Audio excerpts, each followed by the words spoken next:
This time I'll call the January 27th, 2025 meeting of the Newcastle Planning and Zoning Commission to order. First item of business will be roll call. Gordon Harness. Present. Carl Evans is absent. Jared Bennett. Here. Will Wright. Here. Steve Claiborne. Here. And we have a quorum and we'll proceed with business. Item number 2 is to consider approval of the agenda as presented. I note that the item 8 is continued. 8 and 9. Yeah, 8 and 9. Now, we have a request to continue items 8 and 9.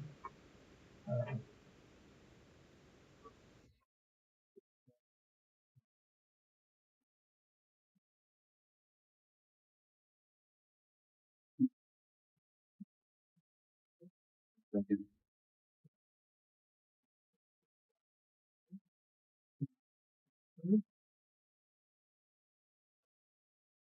3 is to consider approval of minutes from the December 16th meeting.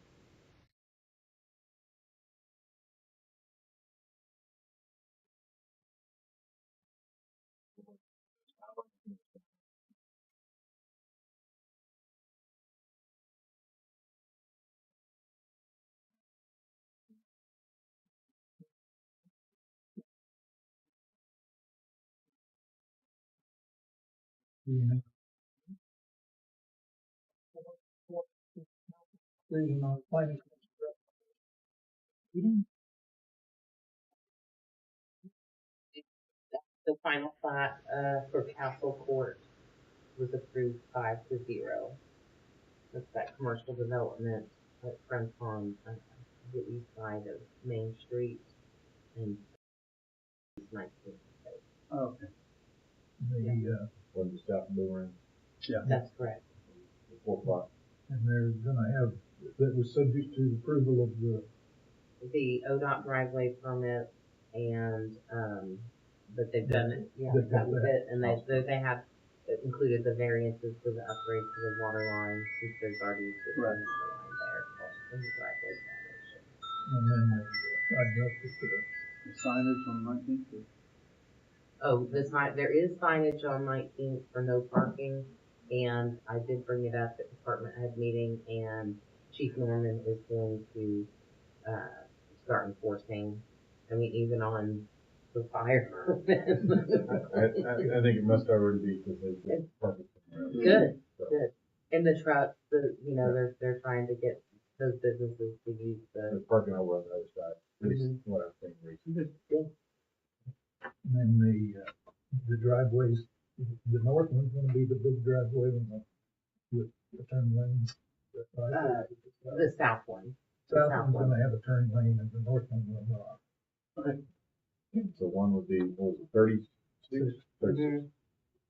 That'd be the south one. Correct. And the other one was 24. Okay. Isn't that right? 24. I think so. Still 24, 26. Yeah, me too. They're just now recently known. Yeah. Item 5 is a continuance request, and we've noted that, and we'll approve the agenda. Item 6 is citizens' comments. This is an opportunity for citizens to be heard on any matter that's not on our agenda. Do we have anyone that wants to be heard on non-agenda items? Seeing none, we'll proceed. Item 7 is lot split approvals.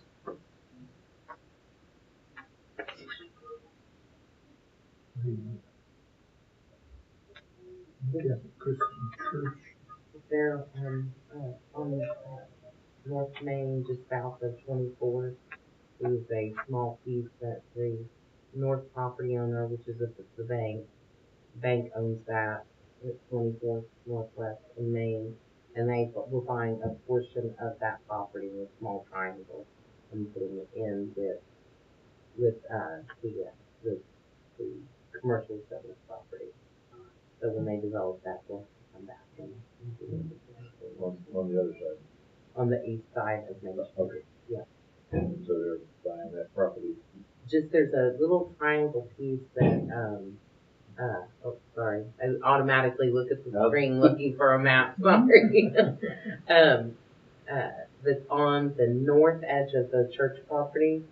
So that little row of trees that's on that north edge, right beyond that, there's just this small piece that's kind of an irregular shape, and they wanted to buy that from the church so that they have enough room to develop the bank there in the future. Where's that in relationship for the storage? Oh, it's further, J. London's, the storage and the retail is, east of that property. It's east of that property, yeah. And then the Scott Atkins is down on Highway 9. 9. Mm-hmm. That's over just as you're coming up the hill from the flats, isn't it? It is on the north side of the road, and, his full ownership in the future, he's gonna develop that, but he wants to break off. He's allowed to make 3 parcels, and so that's what he did. It's just a little ways east of the fire station there. I'm not thinking Oh, no, it's, yes, east of the fire station, yeah. So in between the Sonic and the Love.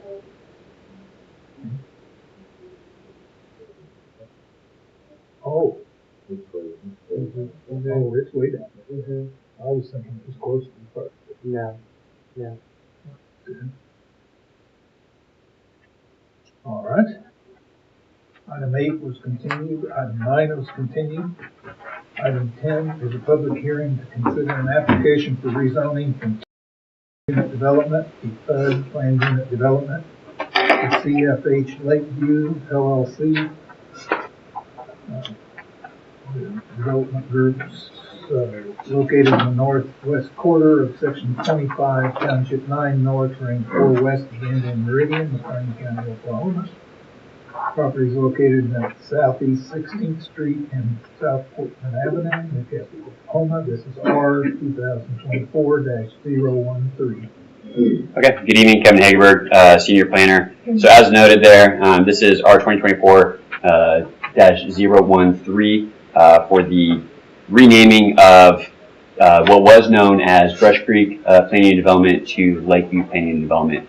This is going to be the same explanation for the next 3 items. So for this planning and development, the preliminary plat, and the final plat. So when this was originally platted in 2022, the developer actually also had a similarly named development in Choctaw. They were both being processed at the same time. Theirs actually developed first, or was approved first, and during that time, Newcastle then approved theirs, and once they came in with building permits in 2025, it was noted that there was Lakeview on there. So the developer had, on their own, renamed Lakeview and Brush Creek, or Brush Creek to Lakeview. So the documentation wasn't aligning with the planning and development preliminary plat or the final plat. So per our regulations, specifically in 153, all things need to align in likeness. There can't be any large discrepancies. So to correct that, we guided the applicant to refile to account for this name change. There aren't any expected impacts to this. It's a requirement within our regulations that these are all aligned, and it will help in future document tracking and things of that nature. Your report noted that there was grammatical corrections, but none of those were material. Is that correct? Correct. Yes, sir. So it was only changing of Brush Creek to Lakeview within the PUD, and there were, I think, 3 grammar changes or just clarifications. Rather than NA, we changed it to not applicable. So, any questions? I'd make a motion that we recommend approval of the rezoning from PUD to PUD. I'm sorry. I have a motion and a second. All in favor signify with an upraised hand. Be unanimously approved. Item number 11 is discussion possible action on the preliminary plat of Lakeview Planned Unit Development, formerly Brush Creek. This is what we just heard applies to this. Does anyone have any question on this item? What's the difference? It's just, this is the preliminary plat we're gonna approve. They're going through our plating process. It's just that we've done everything before. We're just. Essentially just a rename. Yeah. Yes, sir. They're already there. Okay. I just didn't know the difference between those two items. Oh, 10, 11, and 12 are all the same thing. Well, I know, it's the same area, but why 3 lines? What is the difference in the 3 lines? preliminary plat. Well, first was a rezoning. Okay, Next is a preliminary plat. Preliminary Next one's and gonna be the final plat. Okay. So we gotta vote just do it on all at once. no, I get it, I just tell them the difference. Okay, good. that. Very good. I make a motion that we recommend approval of the preliminary plat with Lakeview, land use development. Second? Have a motion and a second. All in favor, signify with that raised hand. Be unanimously approved. Item 12 is discussion of possible action on the final plat of Lakeview Section 1, a replat of Brush Creek Section 1.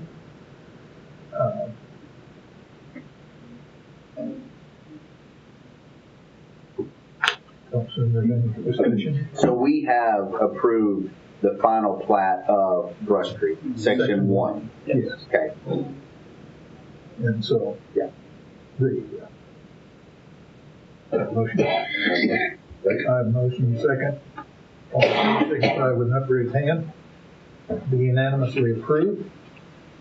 Item number 13 is a public hearing to consider an application for rezoning from E1 suburban estate residential to A agriculture, an amendment to the 2040 future land use map from suburban estate residential to state residential for Steve R.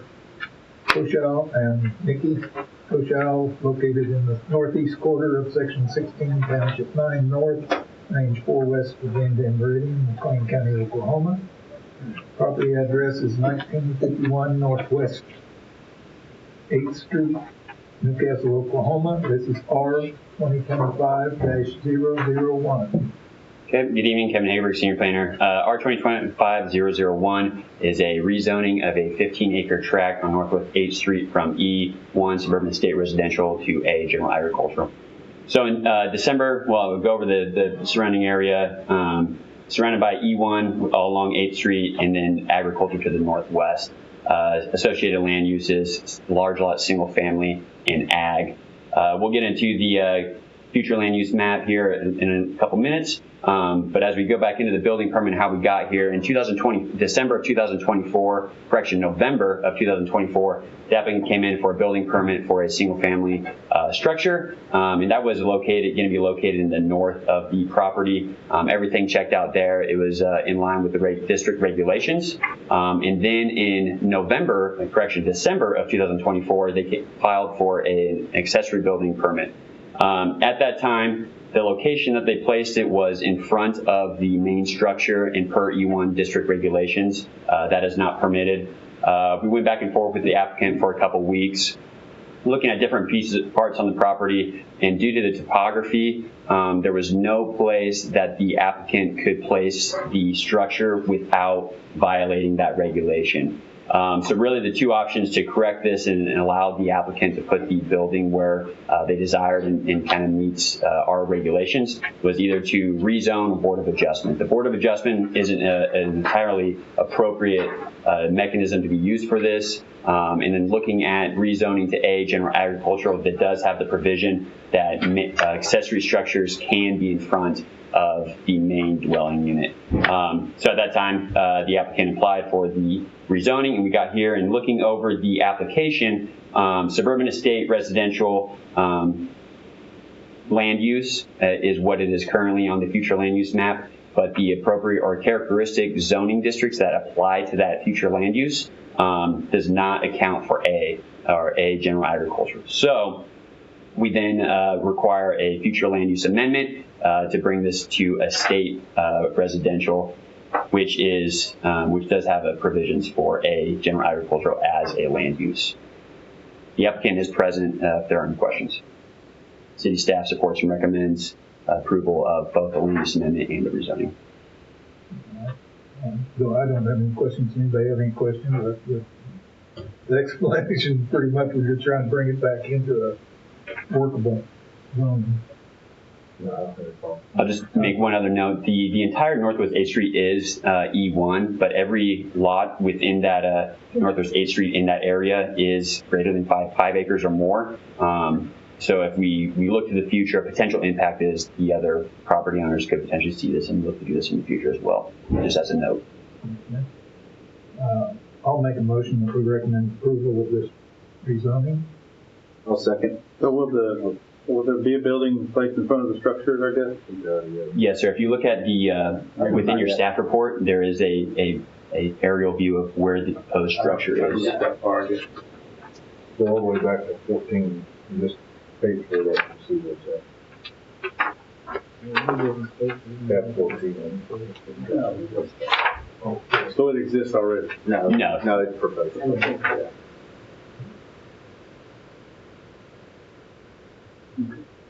Let me amend my motion if I may, because we should recommend approval of the rezoning and the amendment to the land use map. Do I have a second? I do. I will, Second, yeah. okay. Have a motion and a second to recommend approval of the zoning and the land use. All in favor, signify with the raised hand. Be unanimously approved. Item 14 is a public hearing to consider an application for rezoning from agricultural to suburban estate residential for Derrick Metal located in the south half of the northeast of the southeast of section 30, township 9 north, range 4 west of the Indian Meridian, McLean County, Oklahoma. Property address is 2129 State Highway 76, Newcastle, Oklahoma. This is R 2025-002. Good evening, Julia, Newcastle Planning. So this is a rezoning request for a 5-acre lot that is currently zoned general agricultural district to E1 for a future lot split that the applicant is planning to do.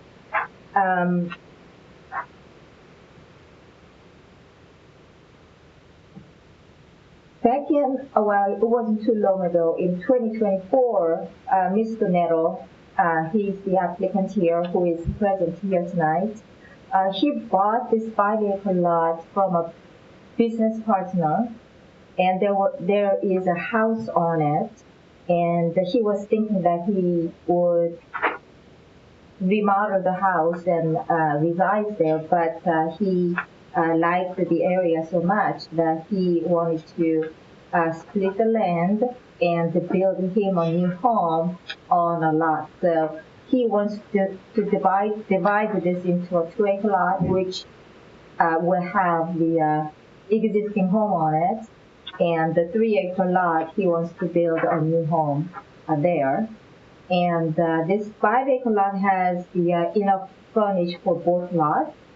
And the E1 requires a minimum of 80,000 square foot land, and this 5-acre lot will accommodate all the zoning requirements once he divides the land to 2- and 3-acre lots.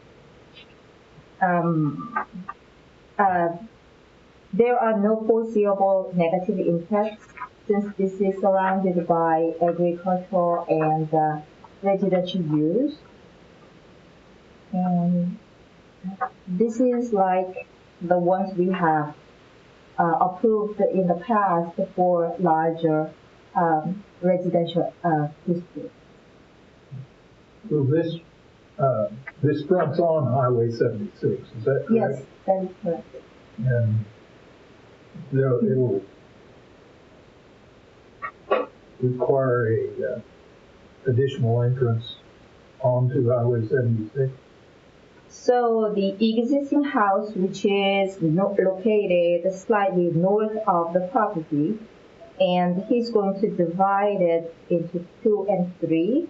So the 3-acre lot will create like a L-shaped lot, and they both have enough frontage. Yes. is there any possibility of them using a common entrance, although they qualify to have an entrance? Be nice to minimize the number of entrances onto 76. Well, I have not talked to the applicants about that possibility, but do you have any opinion on that?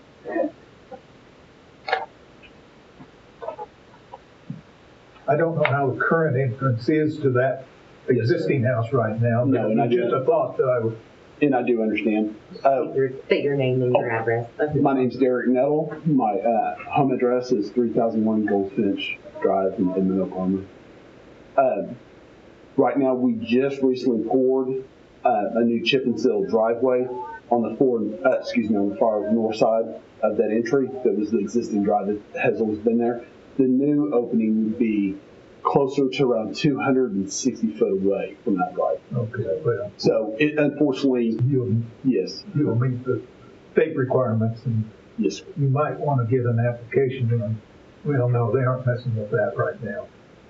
I know O&G is actually marking lines right there, and I have been in communication with them. I was waiting to kind of find exactly what they were going to be doing, and then Yeah, I'd suggest you get this ODOT approval as soon as No, possible. and they're all in the brand new, and so everything I've asked them about, they didn't know how far they were going to approach on all the property. They're still going right there about that. So I have done my due diligence about trying to get that conversation started. Okay, good. Thank you. Thank you very much. If you have any other questions for us, it's fine. I don't have any. I just appreciate y'all's time. Thank you very much.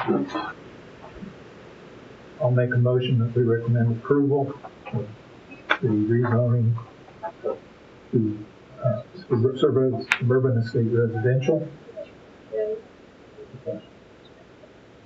I did not talk about that. Before we take my motion, is there any citizen comment on this matter? There being none, I'll make my motion again that we recommend approval of the rezoning. Second. I have a motion and a second. All in favor, signify with not raised hand. Be unanimously approved.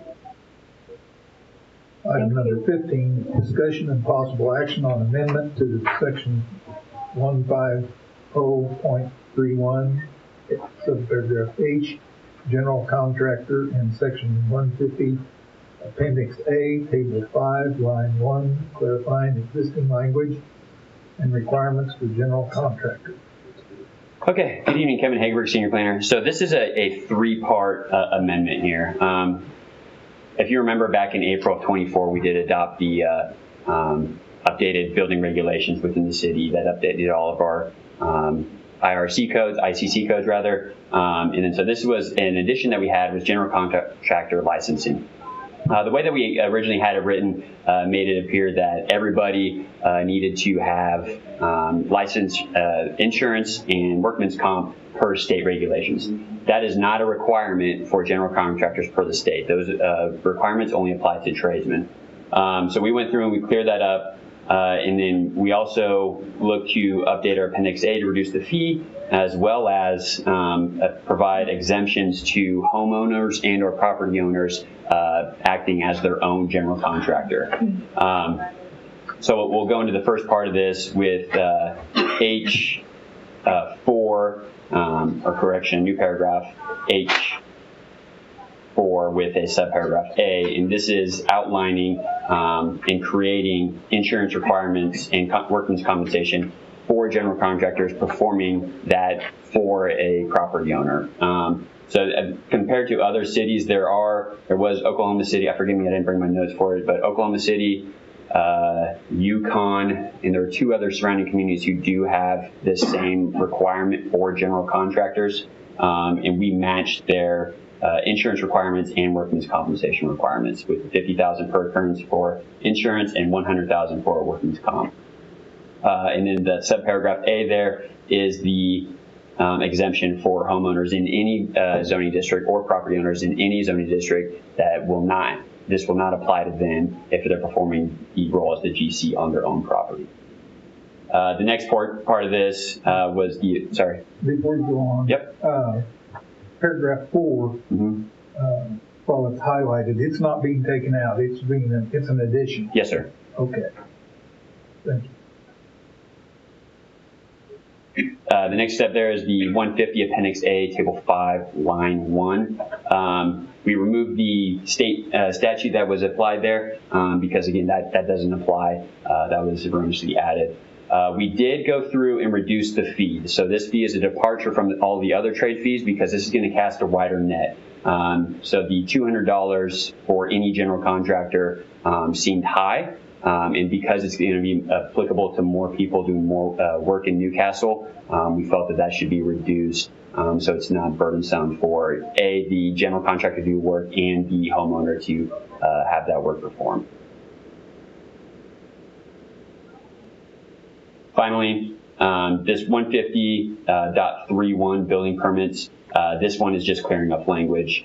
Because it does not apply to roof contractors and there is no proper state authority. So we removed state from this section so that it applies more locally to Newcastle itself. City staff supports recommendation of approval for updates to Chapter 150.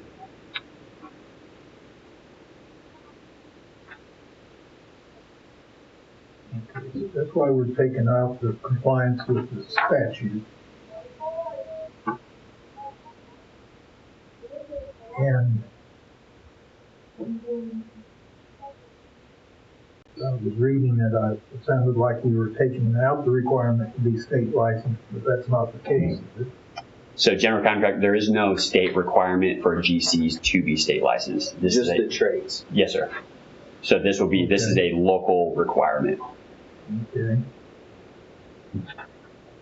So are we, I apologize if it's written in here and I just don't see it. So the general contractor hires out the plumber. The plumber has to have license through the state. Yes. And they have to submit that to us. And do they then again pay a fee? So yes, correct. The plumber pays the fee? Correct. Okay. So they have their own fees and insurance requirements, and the GC also has, within Newcastle, Right. has Okay. the local requirements. Okay.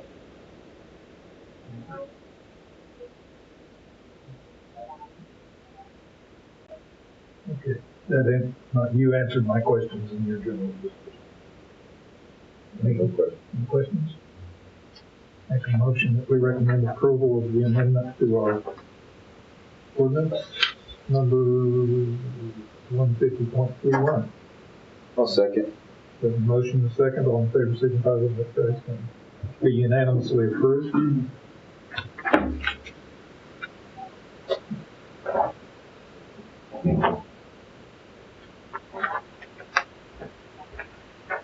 Item number 16 is discussion on setting a special meeting. I don't think that we have any reason to have one at this time.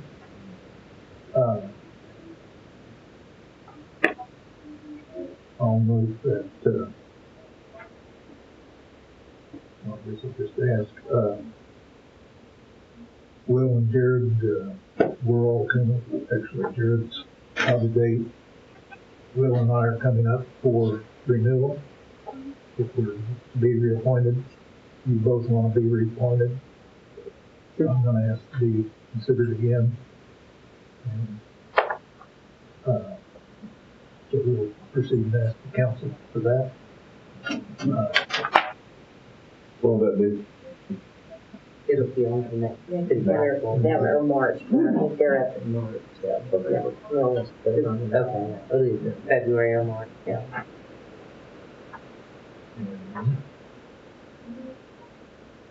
Old business. Anybody have any? I have a new business question. I don't want to spend a whole lot of time on it, but I do. The oil well on 16th, the one they just built the wall for. Right. We had discussions in the past, and like the one on 130, they used the temporary containers, and people complained because of the way they looked and things like that. The new one on 16th, Southwest 16th, that is a permanent wall. That's one that's going to be there forever. Like it looks like it's going to be there forever, right? So when, I mean, it's got those heavy metal beams buried into the ground as deep as they are tall, because I watched them construct it. So it looks like it's In my opinion, it looked like it was definitely more permanent than whenever they were just using the stacked containers. When we approved those, and we have in the past, I know we started asking for some to be those bigger walls, like that they just put in.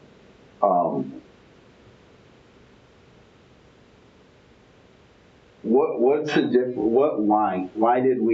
what's the difference between them using the containers temporarily, and then being able to take them down, and then, as opposed to having the permanent looking walls? So a couple things on that, if you want me to go ahead. So the containers have been posing a problem because at other well site locations where those were used in stacked containers with our high winds here, when the containers don't get shut, people are hearing the clashing of the doors throughout the night and the day. And the look, the aesthetic of the containers is not, using shipping containers, it doesn't look like a fence or a wall, you know. So that's the reason for the use of the sound walls too, because they are supposed to be sound walls. Right. They are an absorbing. Yeah, though you can tell when you drive by. I mean, you can tell it's the absorbing. But those aren't permanent. So that's the other thing that I would have to find out. More often than not, there's a time frame during that production phase and then finishing out on how long those walls will remain. Okay. I'd have to go back. That's the Racer location, Racer Oil Well. Okay. That's the name of it. I'd have to go back, and there's also, that's the mitigation program that the oil and gas well provide to the city, and that city council votes on as part of their whole plan during that time. And I'd have to see if there's a time frame that was implemented during that the wall would remain a certain period of time and then come down. So we don't require, like when they come in here, we've never required one to be a permanent wall, correct? Am I correct in saying that? I believe that's correct. Okay. I don't think our ordinance does either. Okay. And I don't think they will be. Okay. Because of the type of material it is. I mean, that sound absorbing material has a lifespan to it. Right. I don't think it'd stand up being a permanent wall. Okay. The construction of it, however, the reason because it is an increased height. I forget if that was a 16 foot or it's 24. I think it's 24. I think you're right, and I think that was part of the negotiation between the surrounding property owners. This is also the one abutting the nation, so I think that there was some extra parameters put in there to mitigate some of the sound, the look, that you'll recall the widened approach was also put in there so that we wouldn't have stacking traffic on 16th. So I can look and find out if there was a time frame. As long as we're all in agreement that we do not ever approve them to be permanent. They're all have dates. Some may be 18 months, some may be 24 months, but it's not for ever. Well, I mean, it could be, but our ordinance doesn't require it, and we'd have to negotiate it. Okay. It's all per well negotiated. It's per well. There are some that have been against the neighborhood or something, and those have a metal fence, something that's There's one on Northwest 24th that's like that. That's no more an access and protecting the deal from attractiveness. Okay. Anything else? Any old business? New business, old business? Eric Stevens, Fox Lane, 204 Fox Lane, East Fox Lane. We skipped over the 8 and 9 there. What does a continuance mean? And can you explain that to me? Well, the applicant city requested that be continued till we have another map, till they have the materials ready. Okay, so the map probably isn't done or something like that? Correct. Okay, I came to see the map because I wanted to see what y'all are going to be doing there. So another meeting then? It won't go before the city it'll go council February. before you talk about it, right? No, it'll be on planning commission February 24th. Okay, so you'll meet again and then you take it to the city? So yeah, Get it and I one can shot. tell you what it is. So that property that is abutting Main Street, 250. it's already zoned commercial, it's Right. zoned CC2, and the city purchased that property to increase our sales tax revenue. I followed all that. Yeah. So you want to put a strip mall on that flat piece there on They're the hoping 250? for what we're hoping for is to attract different types of quick service restaurants. Oh. Maybe a grocery store, but they are going through a preliminary plat to divide it into 6 lots. 6 lots, and having access off of Main Street and one access off of Fox Lane.